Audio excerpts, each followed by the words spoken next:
15 লক্ষ টাকা ব্যয়ে শ্রমিক ভট্টাচার্যের করা রাস্তা উদ্বোধন করেছেন মুখ্যমন্ত্রী। বিজেপির অভিযোগ, রাজনীতির হাওয়া গরম শান্তিপুরে।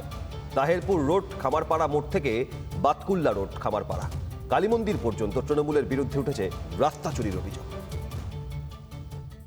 রাস্তা চুরি করলে কেন মমতা ব্যানার্জি?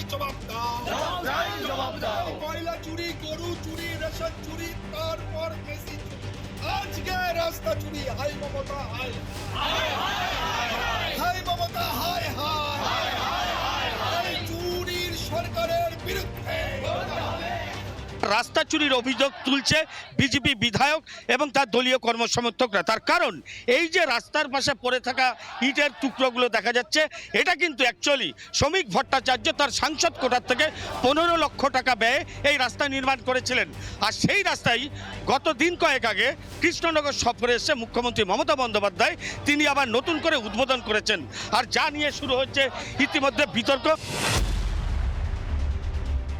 শ্রমিক ভট্টাচার্যের যে অর্থাৎমূল্যে যে অর্থ বরাদ্দ হয়েছে এখানে, আর রাস্তার কাজ শুরু হয়েছে। জুলাই মাসে স্যাংশন হয়েছে 15 লক্ষ টাকা এবং আগস্ট মাসে তার টেন্ডার হয়েছে এবং নভেম্বর মাসে ওয়ার্ক অর্ডার দিয়েছে। ওয়ার্ক অর্ডার দেওয়ার পর কাজ শুরু হয়ে গেছে।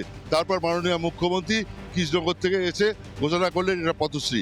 এটা তো হয় না। 15 লক্ষ টাকা দিয়ে রাস্তা করতে যাবো কেন? আমরা 54 লক্ষ টাকা যখন স্যাংশন হয়েছে, মানে ওনার যদি 15 লক্ষ টাকা দেখানো তাকে, আমি সম্মান জানিয়ে তাকে বলছি যে আমাদের তো 54 লক্ষ টাকা স্কিম জমা হয়েছে, তাহলে আমরা 15 লক্ষ টাকা রাস্তা কি মানুষ নেবে? আপনি বলুন না, মানুষ কোনটা নেবে? 54 লক্ষ টাকা রাস্তা নেবে।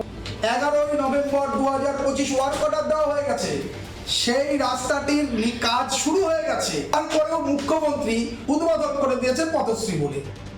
বিডিও বলছেন, মানুষ সরাসরি রাস্তা নিয়ে অভিযোগ জানিয়েছিলেন মুখ্যমন্ত্রীকে, তাই পথশ্রীর তালিকায় রয়েছে এই রাস্তা। সাধারণ মানুষ যেগুলো জানিয়েছিলেন সরাসরি মুখ্যমন্ত্রী থেকে প্রপোজাল পাঠায়, মাননীয় বিধায়করা পাঠান, মাননীয় সাংসদরা পাঠান, সেগুলো প্রপোজাল হয়ে আছে। এই জন্য একটা কয়েকটা ঘটনাচক্রে কোইনসাইড করে গেছে, এটা ব্যবস্থা করে। রিমোট কন্ট্রোলে মুখ্যমন্ত্রী উদ্বোধন করলেও যারা কন্ট্রাক্টর আছেন, যারা রাস্তার কাজ করেন, তারা কিন্তু কাজ করে ঠিকঠাক পয়সা পাচ্ছে না বলেও অভিযোগটা উঠছে। আর যার ফলে নতুন করে আর কাজ করতে নারাজ নতুনভাবে এই পথশ্রী প্রকল্পে। পথশ্রী হচ্ছে যে কাজ করছে সেগুলো হচ্ছে কন্ট্রাক্টর টাকা পাচ্ছে না, আর আমরা হচ্ছে মাল সাপ্লাই দিচ্ছি, আমাদের তো কন্ট্রাক্টর টাকা দিতে পারছে না। পরবর্তীতে আর কাজ করবেন না? না, হচ্ছে না, টাকা দিচ্ছে না, কি করে হবে? ভিডিও জার্নালিস্ট মলয়ের সঙ্গে পলাশকান্তি মণ্ডল, রিপাবলিক বাংলা, নদিয়া। নানা ধরনের কন্টেন্ট দেখার জন্য লাইক করুন, শেয়ার করুন আমাদের ফেসবুক পেজ, সাবস্ক্রাইব করুন আমাদের ইউটিউব চ্যানেল। পাশাপাশি অন্যান্য ব্রেকিং নিউজের জন্য অবশ্যই চোখ রাখুন রিপাবলিক বাংলায়।